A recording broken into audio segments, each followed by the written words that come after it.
عالسلامة، مرحبا. ولا نحب نشكر منصة موجة اللي أتاحت لنا الفرصة باش نحكوا، باش نعبروا الحاجات. صحيح الناس كلها تعرفها، لكن لازمنا نعاودوها ونعاودوا نحكوها باش الناس ما تنساش.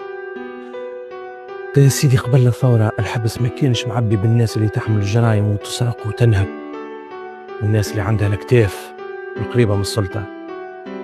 الحبس كان مع الأسف معبي بالناس اللي كما يقولوا هما تفكر برشا، تتكلم برشا، تسأل برشا، تنس برشا، ولا اللي تعارض النظام الغول. النظام وقتها ما كانش يخليك حتى تحلم بالحرية. وانا للأسف من الناس اللي تعرفت على الواقع وعيت به بطريقة صعيبة برشا. كان عمري 22 سنة، شاب طالب في الجامعة، قراي فح مقبل الحياة، لكن تهمتي الوحيدة إني شاركت في احتجاج سلمي مع الطلبة. حبينا نطالبوا ونذكروا أبسط حقوقنا اللي هي حرية التعبير، حرية التنظم، حقنا إنه نعيشوا بكرامة. وكناش نحكوا على الديمقراطية، خاطر ما كانش حتى واردة في مخاخنا.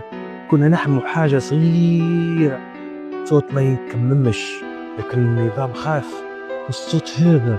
شدوني كما شدوا برشا غيري، حكموا عليا وبقيت سنين مسجون، سنين حسيتهم كأنه مقرون، النهار بعام. حبس حاجة ما تتوصفش، ما تنجمش تتخيلها حتى في أتعس كوابيسك. وباللي يحكون عليها وانا توا نحكي عليها زادة، حتى حد ما يحس بكلامي كيما هو كان، اللي يجرب واللي يحس واللي عاش. أبداها من الحيوط الباردة الخايخة المندية، الوقت اللي تحسه واقف، الوقت تحسه واقف ما يتحركش. واحد يحس روحه كأنه من جماعة أهل الكهف، واللي تقوم كل صباح وانت تحس فيه قلبك أرزن من كل شيء. كنت نحس روحي في كل يوم قريب من النهار، ما عندي حتى ذرة أمل إنه الحال ممكن يتبدل. أما الغريب هو إني كل يوم اللي يرجع لي قوتي ووقفني على ساقية من جديد ما كانش من برا، كان من داخل الحبس.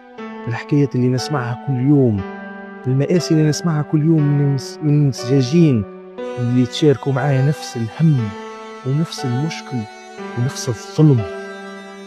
كنا نحاول نونسوا بعضنا، نقاوموا الوحشة اللي عايشينها بالتواصل بيناتنا ببعضنا، المشاركة. نقعدوا وقت ما نجم كل صباح أول ما يدخلنا شوية ضوء نحكيو، كل واحد فينا يحكي على تجربته، على علاش دخل الحبس، اللي عاش وحسه هو وعائلته وأحبابه، وخاصة يحكي كيفاش يحلم بتونس.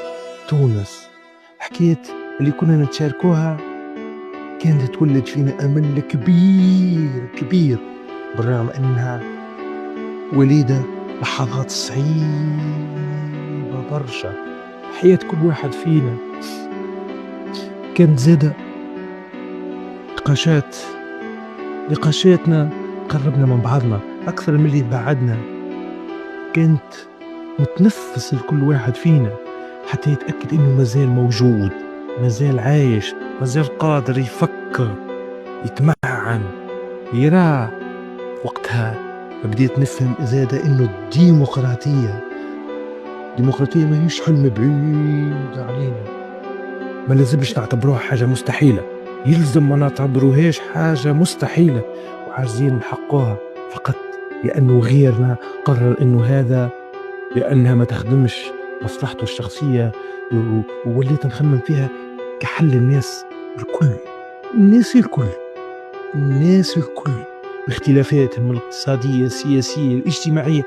هي طريقة عيش، مش رسالة من القوانين بركة، هي مسؤولية جماعية من الناس الكل، هي مشاركة، التزام متواصل حتى في أصعب الظروف وأحلتها، في كل المتغيرات، في كل الإشكاليات اللي نجم تعترضنا. وقت خرجت والحبس بعد الثورة. حسيت روحي ضايع.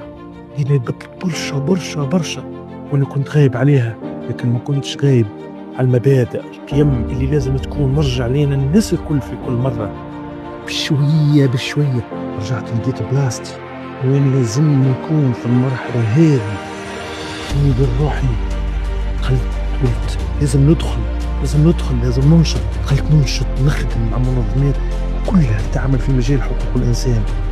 أي نشاط مهما كان صغير كنت ندخل خشمي فيه، دخل راسي فيه، نمشي ننشط نحوس نشوف نحاول الناس الكل، خاصة اللي كانت الحية للقمع لمدة سنوات. حسيت انه الرسالة نتاعي ما وصلتش وقت اللي وصلنا فكينا حريتها. بالعكس، هو شد التقنية الصحيحة في انها توصل. يدي ولات مكرسة للعدالة، الكلمة الحرة، كرامة الناس الكل. ما كانتش عندها صوت.